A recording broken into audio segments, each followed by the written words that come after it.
നാലാമത്തെ പ്രാവശ്യം കറണ്ട് പോകുന്നത്. ഇന്ന് 4ാമത്തെ പ്രാവശ്യം. ഇപ്പം 1:50 1:50. ഇങ്ങനെ പലരെയും കണ്ടില്ല. ഇവരുടെയൊക്കെ വരുന്നുണ്ട് പിന്നിൽ ബ്ലേഡ് മാഫിയ. ഇവർ നമ്മൾ പറഞ്ഞാൽ ഒന്നും കേൾക്കുന്നില്ല പോലീസുകാർ. പോലീസിന് ഇതുപോലെയുള്ള നമ്മൾ ഇതുപോലെ ഇതിലൊക്കെ വിളിച്ച് പറഞ്ഞതാണ്, ഒന്നും കേൾക്കുന്നില്ല. ഏഷ്യാനെറ്റിലുമൊക്കെ നമ്മളും വിളിച്ച് പറഞ്ഞതാണ്.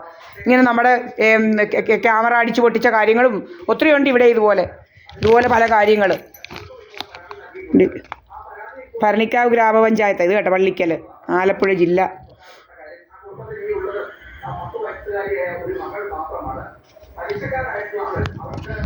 ഇന്നത്തെ ഡേറ്റും അറിയാം. ഇവിടെ നമ്മൾ ഓക്കെ, അല്ലാതെ കണ്ടിടമൊന്നുമല്ല. എൻ്റെ അച്ഛൻ്റെ എൻ്റെ അച്ഛൻ്റെ വീടാണ് ഇത്. സഹദേവ പണിക്കർ ഉണ്ടാക്കിയ വീട്ടിലാണ് ഞാൻ, അല്ലാതെ കണ്ടവളുമാരൊന്നും ഉണ്ടാക്കിയ വീട്ടിലല്ല. എൻ്റെ അച്ഛനുണ്ടാക്കിയ വീട്ടിലാണ് നമ്മളിരിക്കുന്നത്.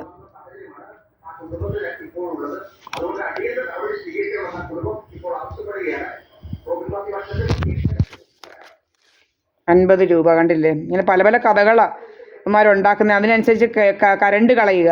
ഭയങ്കര കരണ്ട് കളച്ചില്ല. കരണ്ട് കളഞ്ഞ് ഭയങ്കര ഇതാണ്. കരണ്ട് കളയുക എന്തെല്ലാം വേലകളാണെന്നറിയുക. കരണ്ട് കളയുന്ന വേലകൾ.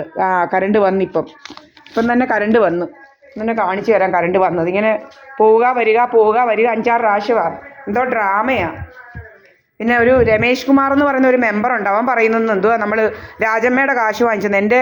എൻ്റെ ഫോൺ പേയിലും എൻ്റെ ബാങ്കിലും എല്ലാം നോക്കിയാൽ അറിയാം നമ്മൾ അവരുടെ കാശൊന്നും വാങ്ങിച്ചിട്ടില്ലെന്ന്.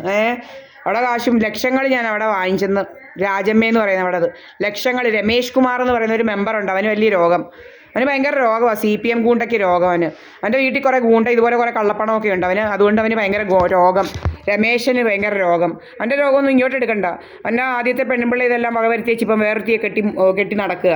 എന്നെ ഇപ്പം വകവരുത്തണം എന്നുള്ള ഉദ്ദേശത്തിൽ നടക്കുക അവൻ്റെ ഒരു പെൺപിള്ള ഇതുപോലെ രോഗമൊക്കെ വരുത്തി ഇങ്ങനെ അവരെ റെഡിയാക്കി ഇപ്പോൾ ഒരു വേറൊരുത്തിയും കൊണ്ട് നടക്കുക. നെടുമങ്ങാടോ ഏതാണ്ടൊക്കെ ഉള്ള ഒരുത്തിയും കൊണ്ട് അവനിങ്ങനെ. അവൻ്റെ വീട്ടുകാരല്ല ഇത്, അവൻ്റെ അനിയൻ്റെ ഒരു പെൺപിള്ളയുണ്ട്. അവൾ ഇങ്ങനെ പണ്ട് എന്തോ പറയുന്നത്, ഇലന്തൂരെ കൊലപാതകികളുടെയൊക്കെ കൊലപാതകിയൊക്കെ ഇവളുടെ ഫ്രണ്ടായിരുന്നു, ഫേസ്ബുക്ക് ഫ്രണ്ടായിരുന്നു. നിങ്ങൾക്കറിയാം ഇലന്തൂർ കൊല നടത്തിയേച്ച് ഇൻറ്റേർണൽ ഓർഗൻസ് ഒക്കെ എടുത്ത് വിറ്റേച്ച് പറഞ്ഞ് അവർ ഇൻറ്റേർണൽ ഓർഗൻസ് ഒക്കെ തിന്നതാണെന്നാണ് പറയുന്നത്. അങ്ങനെയുള്ള കള്ളന്മാരൊക്കെ ഇവന്മാരെ കൂട്ടി. ഇപ്പം CPM മെമ്പറാണ് ഇവനാ നമ്മളെക്കുറിച്ച് പറയുന്നത്. നമ്മൾ രാജമ്മയുടെ കാശ് വാങ്ങിച്ചെന്ന് രാജമ്മയുടെ.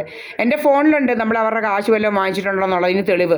നമ്മൾ 2021 ഇവിടുന്ന് ഇവന്മാരെ പേടിച്ച് എൻ്റെ 5 CCTV ക്യാമറയെല്ലാം അടിച്ച് പൊട്ടിച്ച് പിന്നെ പല രീതിയിൽ നമ്മളെ ഉപദ്രവിക്കാൻ നോക്കിയപ്പോൾ നമ്മുടെ ആഹാരത്തിനകത്തൊക്കെ അതും ഇതുമൊക്കെ കലർത്തി വെക്കുകയായിരുന്നു ആ പ്രീതായസ് പണിക്കറിൻ്റെ ജോലി. അതുകൊണ്ട് നമ്മളിവിടുന്ന് അങ്ങ് ഓടിപ്പോയി.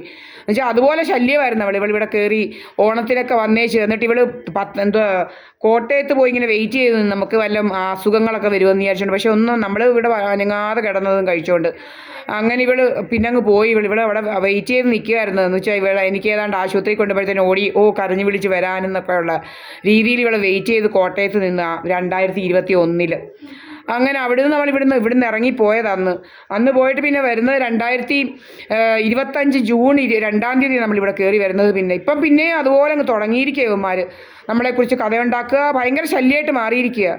ഭയങ്കര ഇവളുമാരെല്ലാം കയ്യിൽ ഏതാണ്ടൊക്കെ ഉണ്ട് ഇങ്ങനെ മയങ്ങാൻ തരുന്നത് പല രീതിയാണ്. ബിജുപി എന്ന് പറയുന്ന അവൻ്റെ കൈ മയക്കുന്ന സാധനങ്ങളൊക്കെ ഇരിക്കുന്നു. അവൻ പലരെയും മയക്കിയിട്ടുണ്ട്. നമുക്ക് പലരും പറഞ്ഞിട്ടുണ്ട്. നമ്മൾ ഇവൻ ചെന്ന് ചോദിക്കുമായിരുന്നു മയങ്ങാനുള്ളത് കൊടുക്കാവോ, ജ്യൂസിൽ കൊടുക്കാവോ, വെള്ളത്തിൽ കൊടുക്കാവോ. അങ്ങനെ പല വേലകളാണ് ഇവന്മാരുടെ കയ്യിലുള്ളത്. ഇങ്ങനെ അങ്ങ് നടക്കുക ഇവന്മാർ. വലിയ ശല്യമായിട്ട് മാറിയിരിക്കുക. നിങ്ങൾക്ക് കാണാം, ഇവിടെ ഇരുന്നാൽ തന്നെ കാണാം നിങ്ങൾക്ക് ഞങ്ങളുടെ ഗേറ്റ്. ഞങ്ങൾ വേറെ എങ്ങുമല്ല, ഇവിടെ ഇരുന്ന് തന്നെയാണ് ഇത് ഇവിടെ ഗേറ്റ്. വേറെ എങ്ങുമല്ല ഇത്. വലിയ ശല്യമായിട്ട് മാറിയിരിക്കുക. ജീവിക്കാൻ സമ്മതിക്കുന്നില്ല. ഇന്ന് വെള്ളം പോലും കുടിച്ചിട്ടില്ല നമ്മൾ.